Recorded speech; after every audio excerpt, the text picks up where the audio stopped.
ഇന്ന് ഉച്ചത്തേക്കിന് ഉണക്കമീൻ തോരൻ ഉണ്ടാക്കാമെന്ന് ഓർത്ത് ഞാനപ്പോൾ എൻ്റെ ഉമ്മ ഉണ്ടാക്കുന്ന പോലാണ് ഉണ്ടാക്കുന്നത്. ഉമ്മാക്കിത് പറഞ്ഞു കൊടുത്ത ഉമ്മാടെ ഉമ്മ ആണ്.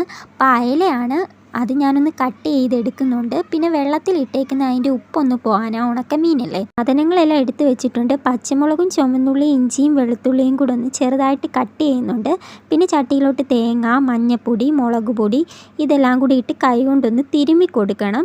പിന്നെ നമ്മൾ കട്ട് ചെയ്ത് വെച്ചേക്കുന്നതും കൂടി ഇട്ട് കൊടുത്തിട്ടൊന്ന് കൈ കൊണ്ടാണ് നമ്മളിതൊന്ന് ഞെരടി കൊടുക്കേണ്ടത്. കാരണം നമ്മൾ മിക്സിക്കകത്തൊന്നും ഇട്ട് ചതച്ചൊന്നും എടുക്കുന്നില്ല. ഏത് ഉണക്കമീനും നമുക്ക് ഇതുപോലെ ചെയ്തെടുക്കാം. അതായിരിക്കും വെള്ളമൊക്കെ കളഞ്ഞിട്ട് ഉണക്കമീൻ ഇട്ട് കൊടുക്കുന്നുണ്ട്. ഇത് നമുക്ക് പെട്ടെന്ന് തന്നെ തയ്യാറാക്കി എടുക്കാവുന്നതേ ഉള്ളൂ. അരകല്ലും മിക്സിയൊന്നും വേണ്ടല്ലോ. ഒരു തക്കാളിക്ക കട്ട് ചെയ്തതും കരിയാപ്പിലയും കൂടി ചേർത്ത് കൊടുക്കുന്നുണ്ട്.